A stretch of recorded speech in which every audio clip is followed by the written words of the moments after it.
What's up, guys and gals?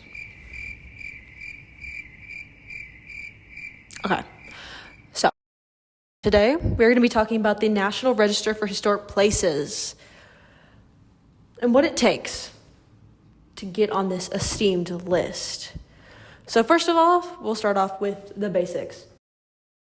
It serves the purpose of being the official list of historic properties that are worthy of preservation. Essentially, to be eligible for this esteemed list, you have to meet the criteria. Criteria 1 is significance. These are going to be the ABCs and what we're going to be going over today. Criteria 2 is the age. It must be older than 50. Or does it? The third criteria, that's a tool we'll use later. Ignore that for now. So, the National Register of Historic Places. It's important for preservationists and archaeologists and honestly just anybody. Homeowners, landowners, whatever business you're in. Now that we know the basics, let's move on to aforementioned ABCDs. Hopefully we can all say our alphabet. I can. A, it is the association with events. Events. So here, we have this magnificent, gory battlefield. This is an example of a historical event whose property could be eligible for the National Register. So essentially, since a historic event that made a significant contribution to history happened on this area, or per se, if it was a house, a property, a district, if an important historical event happened there, then it can be eligible under that criteria. So we'll go on to criteria B, association with people. Essentially, the person that it's associated with must have lived or had a historical impact or been important to the property at the time of that person's importance. So, for example, Martin Luther King, basically like the house he was living in while he was rallying around, marching, historical events, basically. As you can see, we have this beautiful military general right here. Look at him in his little badges. And here is his beautiful house. So once again, this is associated with the life of that significant person. Criteria C, design characteristics. Design characteristics basically means it embodies distinctive characteristics of a type, period, method, or construction, or it can represent the work of a master or be of high artistic value. So for this example, we have Frank Lloyd Wright's house, his famous waterfall house. This specific house is his highest work, his greatest joy, his masterpiece. So hence why this house is currently on the historical register. Criteria D. So this one is the fact that it can yield information. Basically, it is either the property either has to have yielded in the past or is currently able to provide more information for the future about things. This is mainly a criteria that comes in for archaeological sites, dig sites. So for this example, it's an archaeological site, see untapped, but under the dirt, there's all of this material that can be used to yield information for the future. There's some stuff that kind of comes back into all these ABCDs that I put down here, which are basically some exceptions to the rule. But for the most part, they try to continue, or at least they have it written down, that they don't like to appoint places that are under 50 years of age. Religious properties, with the religious properties, of course, it's due to the fact of if one's nominated over the other in the final decision, it's bias, it can be used against us and the people that appointed it. Moved properties. Moved properties, it's very interesting because essentially it comes back to kind of how like the property feels. So if it's been moved out of its historical context, but it's listed under, if it's listed under A, say a home was a major event in like a battle, but it's been moved, does it still contain that historical context due to the fact that it's been taken up from its original place and then moved somewhere else? Famous birthplaces or graves. One exception kind of though is where grave sites have become a pilgrimage or memorial because they've gained their own historical context at the grave.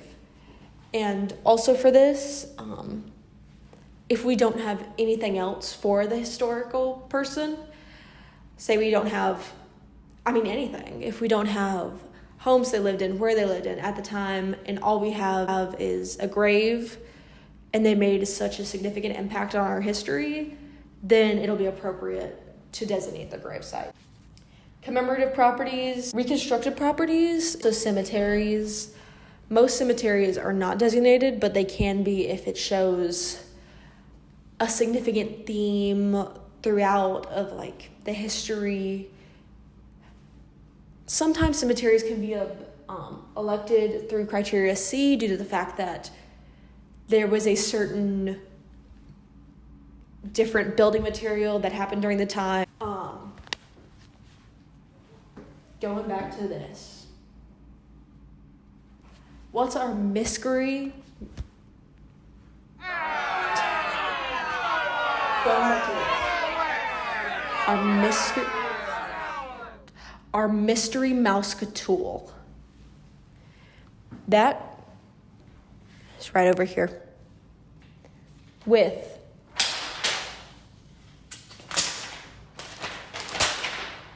integrity. Integrity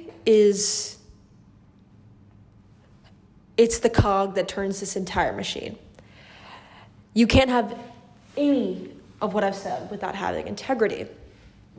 So the National Register, their bulletin lists 7 aspects of integrity.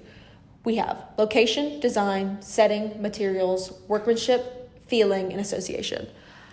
Essentially, these all play back in to everything I've said. Location. Once they change locations, do they maintain integrity in the context and everything relating to that makes this property historical? Once again, for design, is it the best of the best? For design, like I said up here, this is the work of master and is talented for this type of design. So basically, design and its integrity is to say, basically, does it have all of the aspects that make it a pivotal, important player within the game? My favorite is the feeling, aka the vibes of the property. Does it still have the right vibe? And this comes in a lot with move properties, because if you move it, the vibe's kind of off. You do that, it loses the historical context and the context just for visitors and people coming to look at it. If the vibe's off, then it's not giving what it originally was supposed to give, and we're not trying to preserve things that aren't, maintaining that integrity. Setting, materials, workmanship, just making sure that everything is on par, exemplary. It makes sense. It's the best of the best. We love the best of the best. And so you may be asking, what's the point? Why would you want to get on this fancy list? What does it actually provide for you? So, for the most part, the National Register, it provides a sense of, some would say superiority, but a sense of status for the fact of you're on this registered list that is national. It it can be seen places. And due to the fact that you have this status, you can start networking, forming relationships, applying for grants to remodel homes, applying for tax incentives after remodeling, preserving. It applies the status that it kind of feels like a doctorate or a master's degree. In the end, it's just a piece of paper. However, the fact that you have it means that other people will think highly of you, and you'll be more likely to get better opportunities.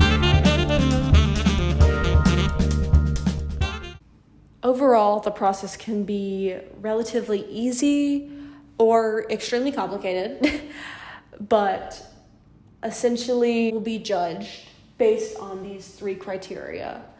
So, significance. As we've already said, to sum it up, A, B, C, D. The age, for the most part, as I said earlier, they like it to be over 50 years old. And once again, number 3 is integrity. We love integrity here. For me, it's the most important part of this. I mean, without integrity, what does it have? Essentially, this is a great thing to do. It also helps to recognize properties so others can enjoy them and appreciate the historical significance of them. It all around is a great idea. But for now, this is a basic, simple rundown, what you're going to be graded on in the end. So